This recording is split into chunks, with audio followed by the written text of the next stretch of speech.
Hello and welcome back to another episode from Driving Britain.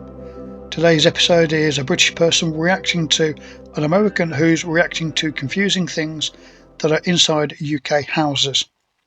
Right, let's get to it. Hi everyone, I'm just a typical average American here today to react and learn about confusing things about UK houses. Why do your houses have to be so confusing? No, I'm just kidding. Well, maybe I'm not. I still haven't seen yet, so maybe they are going to end up being kind of confusing. Let's take a look. Great Britain, a country of centuries-old traditions, and some of them might seem strange to foreigners. But the Brits aren't in a hurry to change something just because the rest of the world does it differently. Oh? Welcome to an English home, and be ready for a surprise in almost every room. Surprise in every room? You know, the narrated alluded to the Brits aren't quick to change things like the rest of the world. Are we going to discover that houses in the UK are like stuck back in the 14th century somehow with no electricity or running water? Is that the home details that I don't understand? Yeah, we all live in sheds. Because that would be more scary than confusing. Double faucets. These are double faucets for hot and cold water in Britain. Taps? When they first appeared, boilers were... What? What? I mean, this is... I can see how that might seem confusing. Why? Why? I'm confused. I've never heard of this. So every house in the UK, every single one. Yeah. The reason why we have two taps is, well, it dates back to when we all had boilers. The hot water tank, you could get listeria from, like a bacteria type thing, an infection, or whatever listeria works out to be from the hot water. Whereas the cold water, we can drink it straight out of the tap. So if you was taken out of a mixer tap, then you've got chances of listeria being in the tap when you pour it into your nice glass of not so fresh water. The other thing is as well, I know that that's kind of something dating back, but the reason why it's still kept is one, because people like the designs, but also a lot of the new boilers also have preheat tanks, which is essentially a boiler just the same as the original boilers. So it means that you kind of got the same problem. And now I know that other countries don't do it, which does make me wonder what happens about listeria in those countries. But that's why we do it. Although not every tap. Like the kitchen, you might have separate ones, but in the bathroom or somewhere where you're not likely to be, outright drinking from it, then you're going to have probably a mixer tap. And a lot of new build kitchens will have mixer taps. But also a lot of new build kitchens have the very old style taps because they look cool. Is the technology of a singular faucet just not there yet? Of all the technologies not to have, yeah, we all dress that's in the one. You know, there's the worse things. There are much worse things to not have. Okay, two faucets, one hot, one cold. Never knew. Faucets for hot and cold water in Britain. When they first appeared, boilers were used to heat water, where the bacteria listeria would thrive. Yeah, exactly. Okay. People were at risk of getting infected when they used the hot water, while the cold was pure and could be used for drinking. To avoid an outbreak of listeriosis, authorities... Which does obviously beg the question, what happens with listeria in other countries that don't have separate taps, where you pour your nice hot listeria-filled water through your tap and then instantly shove another cup under there to be able to get a glass of cold water? Or do you run the tap first before you try to take clean water out of it? Forbade mixing the hot and cold water. Well, this just makes complete sense. Wait, this just seems like it is something from the ye olden days that just kind of everyone just agreed collectively in the United Kingdom, just, okay, we're fine with this, even if it doesn't really matter as much anymore about stopping bacteria because it's probably clean anyway. Let's just keep it because it's cool. Yeah, like I say though, a lot of the new boilers have preheat tanks on them, which are essentially boilers. So I don't know whether it can still harbour the bacteria in there or not. So I don't know whether it's even possible anymore. But I don't think people would generally switch to a mixer tap just because it was there. I think that when you need to update it, then you will. But even so, like I say, a lot of people still go for the old style taps because they look good. The time of old boilers passed long ago, but separate faucets can still be found there, mostly in older homes. Okay. Wondering how they wash their hands? The Brits kid that they've gotten used to moving their hands very quickly between the two faucets. We don't. If you don't have this skill, you can mix the water in the sink. No, we don't. Nobody has hot water coming out of the tap that's that hot that it's going to burn the skin off your hands. You just set your water temperature to whatever you're comfortable being able to bear when you're washing your hands or doing the dishes. You don't have to dance between the two taps. Which is good for conserving it too. Another option is to buy... Wow, there's entire strategies built around trying to get warm water. That's the secret downfall of two faucets. You're either cold or hot. There's no warm. Tap temperature. But you can kind of mix it together like a little potion in your basin, in your cauldron of a sink. I'm sure that's exactly how people in the UK think of it. By the way, he mentioned that this is typically found in older homes. So, unfortunately, not everyone in the modern UK gets to enjoy this. Buy a special attachment that mixes the water. Oh, okay. Water laws. In 1965, still another rule about water was accepted.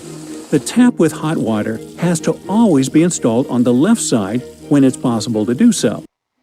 Yeah, that's generally done just so that people know without thinking which side's which. But it's not always the case, even whether it's manageable or not, because where I live now, in the kitchen, the cold is on the left rather than on the right, like what would generally be done. So even though it is a convention that's generally stuck to, it's not some sort of hard and fast rule that's always adhered to. But it is better if people do stick to it because you know what you've got. I suppose if you can't see very well, then maybe, but if you can find the taps, then you're probably going to know which is left and which is right already. This is done for people with poor sight who might not see where it is and get burnt. Yeah. Electricity in bathrooms. You won't find outlets in the bathroom. The voltage in Great Britain is higher than in North America. I was just joking. I was joking about not having electricity and being stuck in the ye old 14th century. Is this? No, I don't think he's saying there's no electricity, but no outlets in the bathroom. Well, no, he's kind of saying that there's no electricity in the bathroom because there's not. I mentioned this in other videos.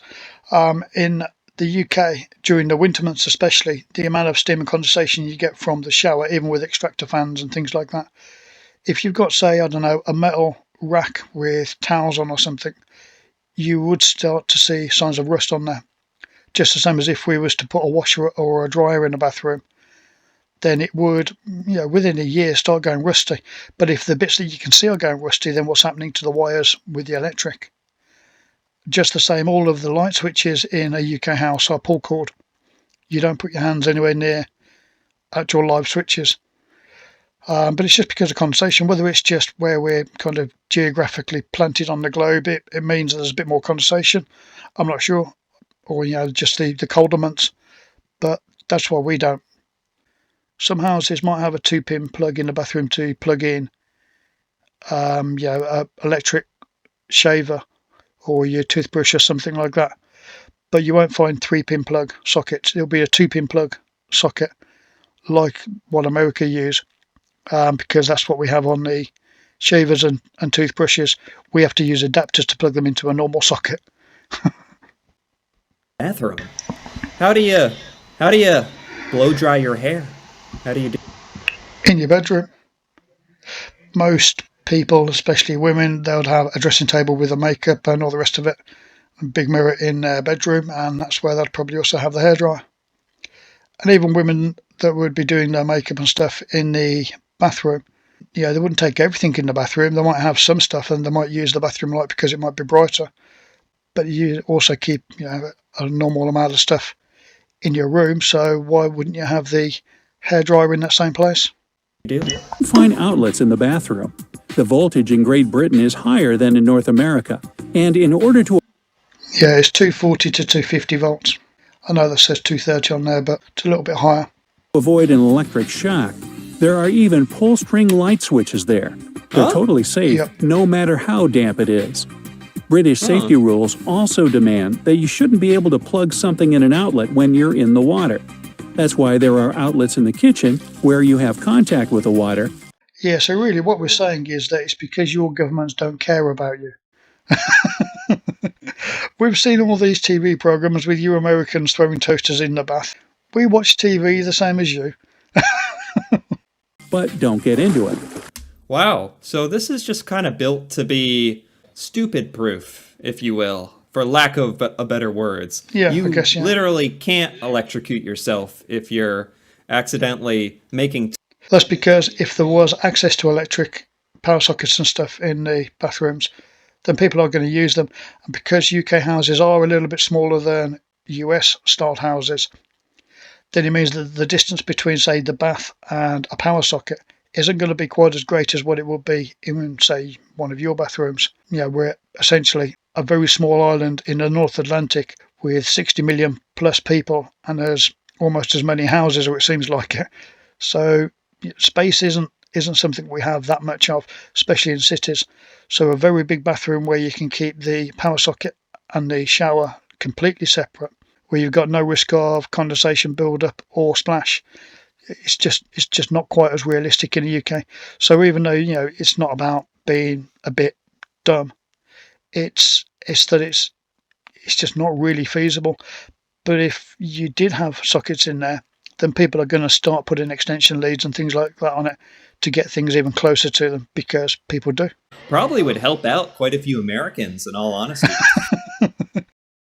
But they might not be as safe. Plugs. The plugs themselves are different. They have 3 pins instead of 2. Right. Power outlets have an on switch, which is good since you don't have to unplug the device after charging it. What? What do you mean? Well, you don't. The outlet itself has a button on it, built into it? Why are all these facts just so fancy? Are you saying that in the US you don't have a switch on the socket? So every time you want to turn something off, you've got to completely unplug it. You can't just flick a switch and turn it off like you would, well, your light.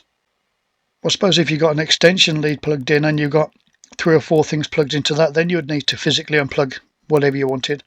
But otherwise, no, you just flick the switch. I can't believe that you don't have switches on yours. Does that mean it comes out, I suppose, in France and Spain, a lot of the sockets there, that it's literally just the socket in the wall, there's no switches to it. So maybe it is just us. I never really thought about that. It's a lot more convenient. Hey, this is just an extra feature. This is on every light outlet, Something that I've seen on Australia, I think it was Australian plugs, is on the back of the plug, there's 3 holes. So you can plug a plug into the back of another plug. So you plug your table lamp into the socket, and then you can plug your phone charger into the back of that, and then something else into the back of that. So rather than using an extension lead and having 3 or 4 plug ports on there, you can literally just plug one plug into another. Now, I think that's a really good idea. Unless you want to turn off or unplug the very first plug or the middle one, then it's probably a bit not quite so good. But otherwise, that sounds like a good idea, a new extra feature. I can't even concentrate. This is such overwhelming news. You have a switch built into every outlet ever. Yeah. Wow. I mean, that's nice, I guess. I mean, can't you just use the one built in on the wall? Simply turn off the outlet itself. What do you mean on the wall? If you forget to... What does it mean on the wall? Do you get switches on the wall rather than on the plug itself, or on the socket itself? Is that what it's saying? Hold on. Device after charging it. Simply turn off the outlet itself. But if you forget to turn it on and start charging your smartphone at bedtime, you might just oversleep. So people in the UK have gotten used to plugging individual appliances into outlets everywhere. And then when you don't want that particular thing to be on or charging, you just turn off that outlet instead of the entire room. Whoa. Are you saying that you knock the power to the entire room off? Well, what happens if you've got, I don't know, a light running and you put it on because you want the room a bit brighter for a while, but you've also got the TV on or your phone charged in and other stuff, you want to turn one or two things off, you've got to go around individually unplugging them, or just knock the power to the entire room off. Yeah, I suppose being able to isolate an entire room, turn a whole room on, is a good way to make sure there's no chance of electrical fires and stuff. But on a day-to-day basis, that sounds a bit heavy-handed. Maybe this technology actually means that the UK is living in the future. This just gives you more options. Huh. Okay, I can get behind this. Washing machines in the kitchen. Washing machines are tucked in the kitchen because, you guessed it, there are no outlets in the bathroom. British homes are usually smaller than North American ones, and detached or semi-detached houses often don't have separate laundry rooms or even dryers. To dry clothes, they hang them outside on clotheslines. Okay, I'm pretty positive that people in the UK have discovered dryers, and not everyone is hanging their clothing outside. That's an exaggeration. Actually, you're half right. A lot of people do have dryers, either in the kitchen or, depending on how your house is kind of built and the land around the side of the house, a lot of people have like a small porchway, like a posh shed stuck on the side of the house, I guess. A utility space that you can get to directly from the house without going outside. And you'll have that as like a drying room. But people in the UK do, whenever possible, dry the clothes on the washing line. It's not because we haven't got dryers, and a lot of the time you use the dryer because you can't be bothered to put the washing out, but washing that dries on the line is a lot nicer, smells a lot fresher, and feels a lot nicer. Whereas tumble dried, yeah, it smells nice because you put fake smells with it, but it's just nowhere near as nice as washing that's fresh off the line. So he's half right, but not for the reasons that you think. Washing machines in the kitchen. It's so out of place to me, and yet... Yeah, but downstairs you get you might have a bathroom downstairs. You're going to have your living room or dining room, and maybe you have an extra small room, but generally not. So then where else are you going to put it? You kind of run out of rooms. Most UK houses downstairs will have a hallway leading from the front door leading in. Off to one side will be the staircase leading up the stairs. Off to the other side will be usually the living room or dining room. Straight ahead of you might be the kitchen. But then you're pretty much out of rooms. We don't have as much space. We don't have as many rooms. Some houses are obviously bigger, you got more rooms. But I'm on about the average 3 or 4 bedroomed house in the UK. Yeah, 4 bedroomed house, you might have a living room and a dining room and a kitchen. And they'll all be reasonably sized rooms. So you probably could perhaps cut a section off to put your dryer and stuff in there, but you wouldn't want to waste that much space on just doing that. You'd stick it inside, essentially looking like it's inside a cupboard in the kitchen. So where you'd hide a bin behind a cupboard front or something like that. You do the same with the fridge, the washing machine and everything else. But it means that our kitchens are generally a little bit bigger than what you would need if you was not doing that, if you was just cooking. It almost makes sense, especially since there's no outlets in the bathroom to plug it into. That would make your choice really easy about this. But, I mean, you already have a fridge and probably a dishwasher or something, a microwave.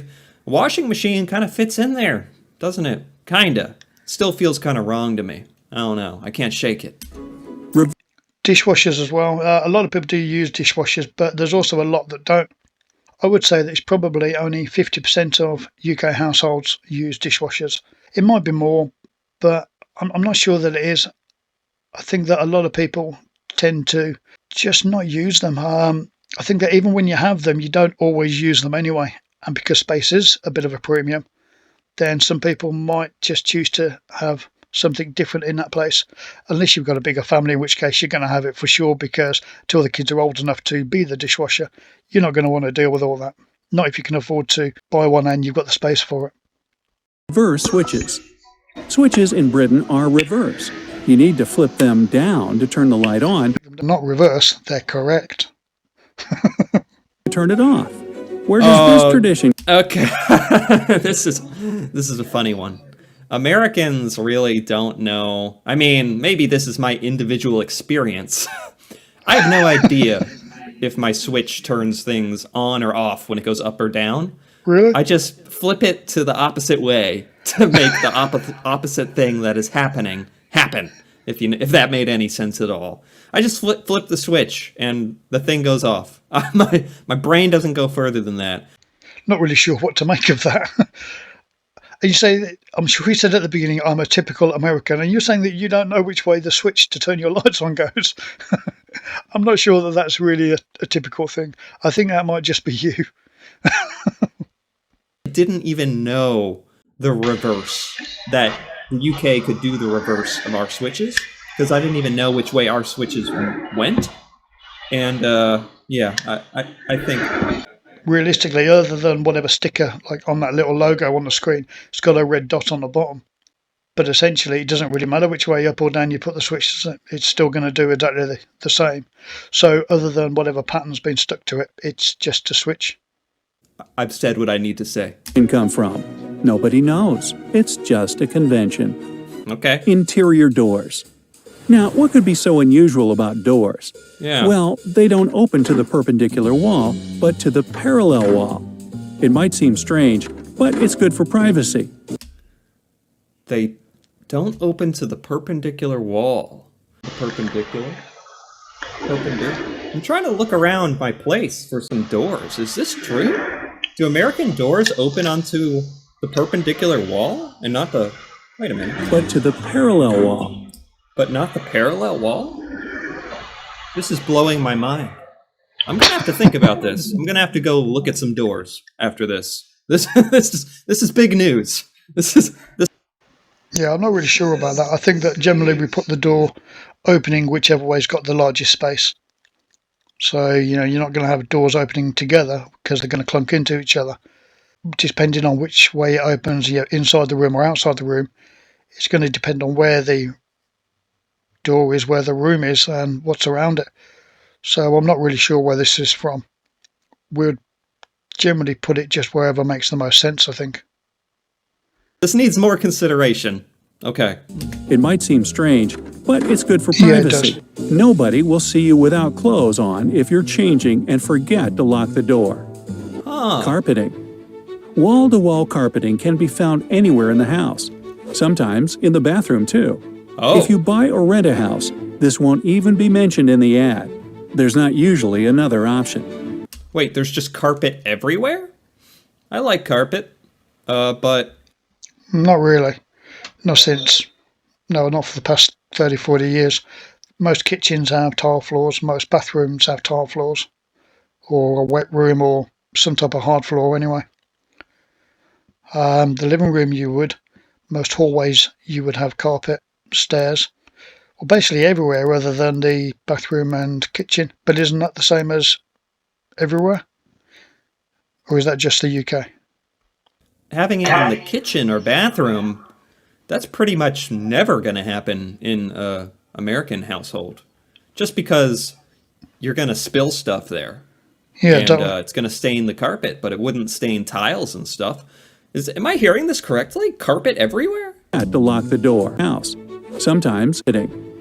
Wall-to-wall carpeting can be found anywhere in the house. Sometimes in the bathroom, too. If you buy or rent a house, this won't even be mentioned in the ad.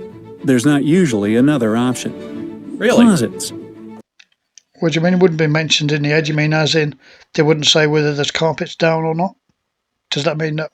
Because I mean, usually if people leave carpets in a house, then I'm not sure if they're specifically mentioned that they have or haven't. If it was a carpeted bathroom, then I think that would probably be something that would show up on the pictures when you looked at it. But I don't think many people would have carpet in a bathroom. You might have a bath mat or something like that, but even that's not really that common. People try to use every square foot to tuck them in, like the place under the stairs, which is usually pretty steep. Window. Yeah. Americans don't have the Harry Potter under the stairs closet ever, even though it's really cool. Yeah, Americans love gigantic closets, now that I think of it. Huh. Interesting. This is like making me step back and just take a breath and take an analytical look at the American household. I never even thought about it until I was forced to reconcile and compare it to something else. This is actually pretty fascinating. like the place under the stairs, which is usually pretty steep. Windows. Windows are open either out, up, or down, but not inside. Right. It makes sense if you have a What? small room, but just think How could your windows open inwards? Why would you want your windows to open inwards? I don't get that. about how you'd wash the windows. Victorian windows usually have only one You have a window cleaner. Plus, as the windows open, the hinge side, unless they're wooden windows, but most double glazed windows, the hinge side kind of kicks inwards a little bit, doesn't it? So you could probably get your arm around it if you really wanted to. But I've never seen a window, well, I've never seen one in the UK that opens inwards. Windows open outwards. Otherwise, the window's in the room with you. I don't know, maybe I'm misunderstanding that, but that seems a little bit odd. glass pane, and you can't change them to modern ones, since old buildings should remain untouched. Yeah, listed buildings, you do have to keep them looking like they're supposed to be. But that's for listed buildings, not most buildings. Brits also don't use curtains, only blinds, which are very thick and have Wrong. Most houses have curtains. A couple of houses might have blinds, or if you have a conservatory, which is like a posh, well, of course, between a greenhouse and a shed, I guess, but yeah, like a house version stuck on the back of your house, like a small extension, I guess. You might put blinds in there or something, maybe, because it'll be used as a summer room as well. But most houses, most rooms will have curtains, usually probably quite thick curtains a lot of the time as well. have several layers. Oh, good. Air I want I want privacy. I'm on board. But no curtains.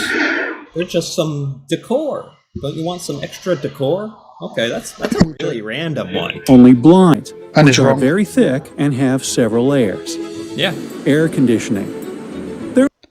Now, the blinds that we use are just going to be single thin blinds, like what you put in an office, and that's why most people wouldn't have them in the house. You'd have curtains.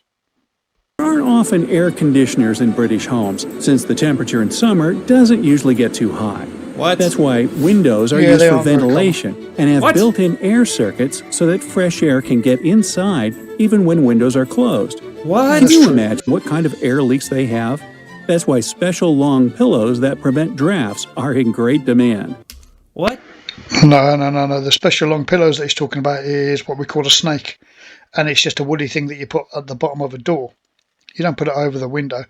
Windows do have vents in them, but that's just to give you additional fresh air coming in if you want it, so that it's not quite enough to have the window open, but you want to just have a little bit of fresh air. So you might have a vent in the window, but only as an additional feature. The heck? All these weird little technologies I'm learning about too. Technologies like it's a hole. A hole for air. But in my mind, brilliant revolutionary technology. I mean, is this true? The lack of air conditioning. I mean, I don't know if I'm willing to. Most houses won't have air conditioning. Some do. Maybe you might want to buy a portable air conditioner to roll out for the 3 or 4 weeks of extra hot weather that we get. But usually the hot weather's not hot enough to really justify it. A normal fan would be enough usually. Obviously things are changing a little bit, so you do get the odd couple of days or week when it goes extremely hot, but it doesn't last for long enough to bother fitting an air conditioning unit that wouldn't be used for 90% of the year. Believe that? How do you survive? Well, he said that the summers are more mild. Covered up windows. There are hundreds of old houses in Britain with covered up windows. If this isn't strange, then what is? It is by far the least strange thing on the list so far. Has a reasonable historic explanation. Dark story though. The window tax, introduced in 1696, levied a tax on property owners based on the number of windows they had. What? The more windows the house had, the more tax the owner had to pay. What? Usually, it was the rich who had larger houses with more windows, so Yeah. the government thought it was a brilliant way to make them pay more taxes. Maybe this is brilliant. I actually was thinking that's insane. But if they were purely trying to come up with any reason at all to have an excuse to tax the rich more, doing it by the number of windows in your house is actually kind of smart. maybe not fair per se, but it's kind of smart. Poor people with fewer than 10 windows were exempt from the window tax altogether. Okay. Those people who couldn't afford to pay the higher taxes, or who had dozens of windows in their big mansions and wanted to economize, would build over the windows. Yeah. When the tax was canceled, people were probably so used to the darkness that they didn't bother to remove the bricks from the windows. Oh my gosh, it just incentivized them to cover their windows up. So really, there wasn't much of a benefit to doing this, because to everyone that it mattered to, they just destroyed their windows. That's all it caused, was a bunch of window deaths. Yeah, back in the day, in that era, then that is what happened. There was daylight tax, and that's where the saying daylight robbery comes from. But there's not many buildings that's left that have that still. Most times, even on old buildings where you see a window blocked up, especially if it's on like main high street or something, then it's usually because there's an interior wall or something in the way. So to make it so that it blends in with the windows all around it, above it, below it, then a lot of the times builders will add a false window in there, which has looked like it's bricked up. But the reason why they can get away with doing it is because of the old style where they were bricked up. But realistically, you're on about a very, very small amount of houses that would have that anyway. And the original houses that were bricked up from back in the day from those daylight robbery charges, there's really not very many of those that still exist in the UK. Cold inside houses. It's usually very cold in British homes during the cold season. Okay. Heating fees are high, and the Brits prefer to wear layers of warm clothes rather than receive huge bills. This is a little overgeneralizing, isn't it? Or maybe it's true. Maybe No, it's not true. If it's cold, you put the heating on. Obviously, people are going to be more concerned about using masses of gas. But usually, if it's cold, you turn the heating on. Yeah, you're not going to sit there in your shorts and t-shirt all the time in the middle of winter. You might stick something warmer on rather than just keep cranking up the heating. But you're not going to go to that extent. You're just going to be like everybody else around the world. If it's cold, you put something warmer on. When you go home, you make the house warm. Sitting there huddled in coats and sleeping bags rather than put the heating on. I'm not sure where he got his data from, but I don't think it was the UK. every Brit does this. Puts on 7 layers of coats in the winter and a giant blanket, jumps into the couch, sneaks down into the cushions just to save some money on their heating bill. Honestly, I've been kind of like this before, to be honest. So actually appreciate this one. People turn the heat off for a whole night and take a hot water bottle to bed. The government Oh, even It's been a long, long time since people generally used hot water bottles, and since before the days of central heating. And the UK got central heating the same time as the rest of the Western world, quite a long time ago. Not every house has central heating. If you're in an old cottage, then you might not have. So then you might use a water bottle to warm the bed, but that's not to warm the room. That's just to warm the sheets when you get in there. But you want the bedroom a little bit cooler than the rest of the house for sleeping anyway. So I'm not really sure how many people still use water bottles, but it's not to heat the room. It's just to heat that immediate part, the bed or something. had to decree that it shouldn't be colder than 64 degrees inside. Oh, some people were taking it to the extreme, and the government had to be like, no. There's no government regulations on how hot or cold you have your house. There's government regulations on how hot or cold a workplace can be. And for schools, there's regulations. Places where people have to be, then it's up to the owner or school principal or whoever, whatever place, whether it's a workplace or a school, then obviously it's up to them to make it so that it's reasonable conditions for a person to be in. But outside of that, you put your house however you want. You can live in an igloo if you want, or you can make it so it's like the Sahara Desert. Die of hypothermia, because then you won't be able to pay us your tax or pay your heating bill. So none of that. Pipes on the house front. Another detail that strikes strangers is that water and sewer pipes aren't underground, but attach right to the front of the house. This is also part of an old tradition when plumbing was much simpler. Why did Queen Elizabeth just jump onto the top of that building? Anyway, This actually is interesting. Yeah, pipes. You never see pipes like that in rural houses. Maybe. Yeah, it's because if you do need to do any maintenance, or if you want to add a pipe to it because you want to add an additional bathroom or something, it means you don't need to start putting out the interior of your house. But it's only really the soil pipe, the toilet waste pipe, that would be on the outside of the house. All of the pipes would be concealed the same as they are everywhere else. Be in the city or something in the United States, but I actually think it looks kind of cool, if you ask me. Gives it a look. It's a look. Garbage cans. Garbage cans stand close to the main entrance, as if they were the owner's pride. The true reason is far more practical, though. This is done for the garbage collector's convenience. In the 19th century, people used to burn their waste in the backyard, and ash collectors would take the ash that was left after burning. Oh. By the 20th century, the amount of waste got bigger, and too much ash would be left over. Okay. Ash collectors were wasting too much time getting to the backyard. That's why authorities changed the waste policy and obligated people to put their garbage cans in front of the street door for quick collection.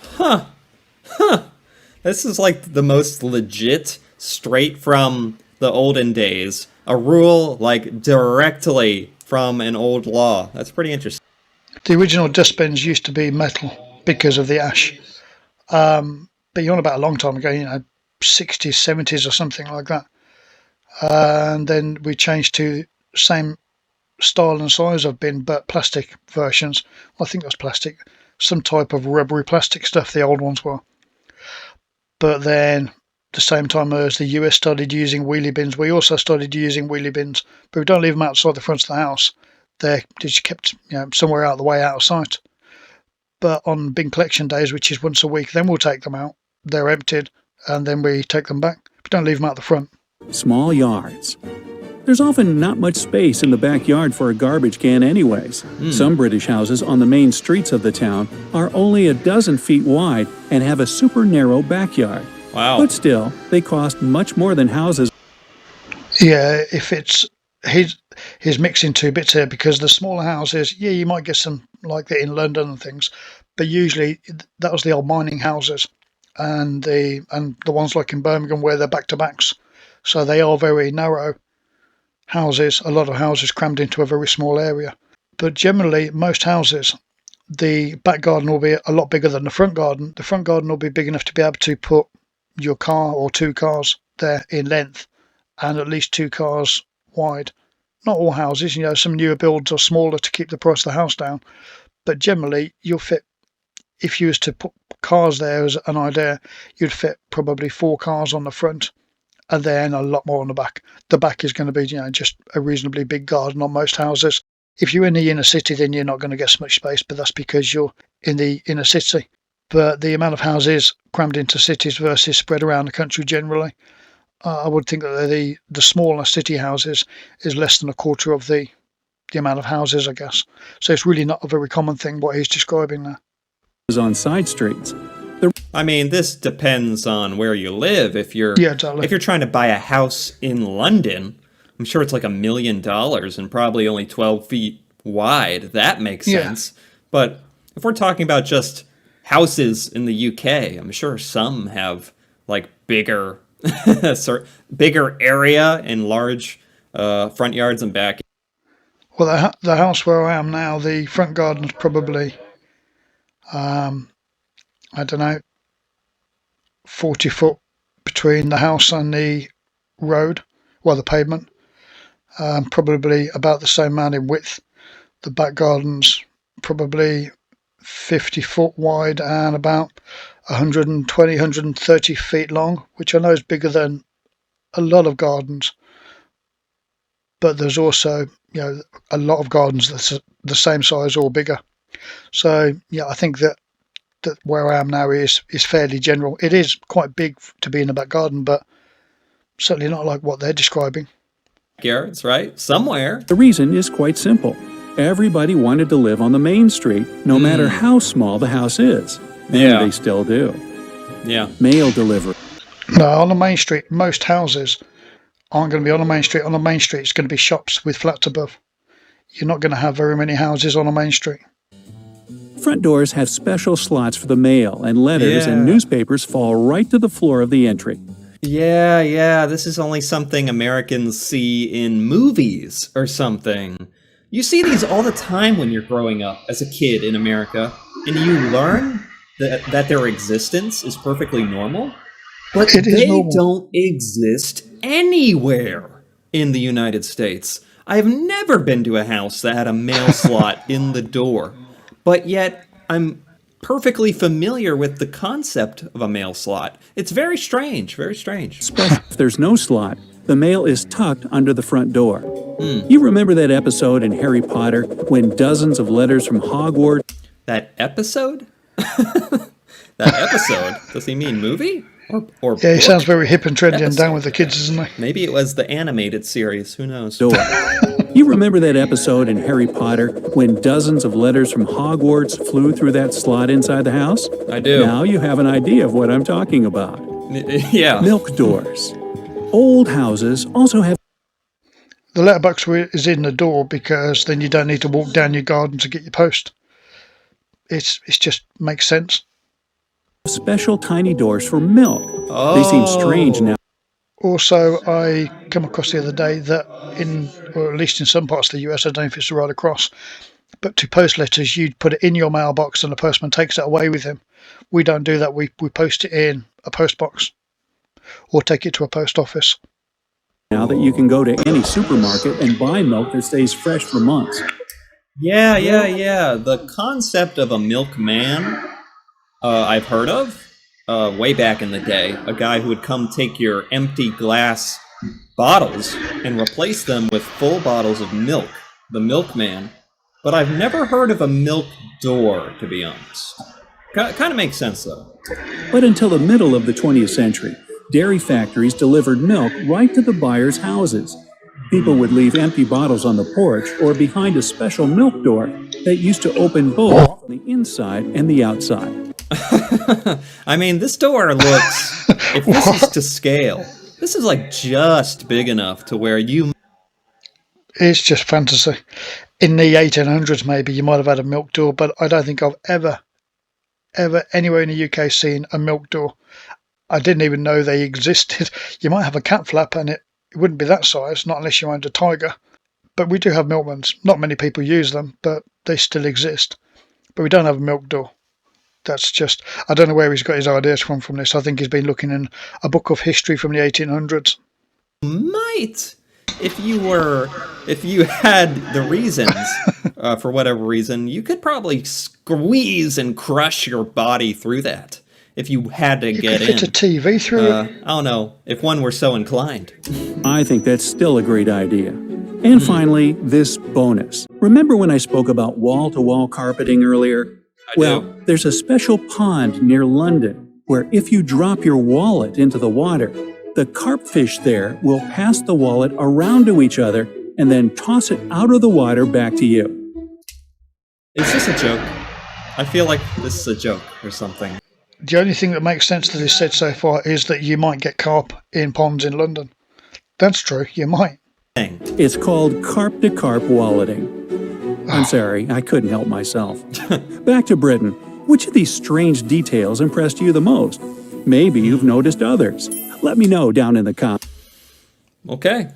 I was impressed by most of them, to be perfectly honest. So that was by Bright Side. Very good video. Really cool video, actually. Very cool.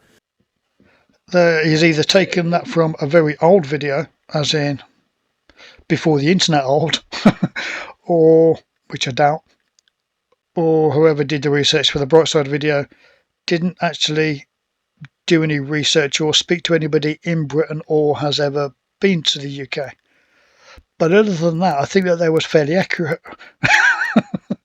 No, they have got some things right, things like the switches and stuff like that, but a lot of the stuff on there, it's just not true. It's either not true or they've just got the wrong idea, or we do stuff, but we do it for other reasons to what they think. Like the switches on the plug, you do it so that you can turn off one thing rather than having to, as it seems you do in the US, isolate the entire room. So that's just about convenience. Mixer taps, we've already covered that.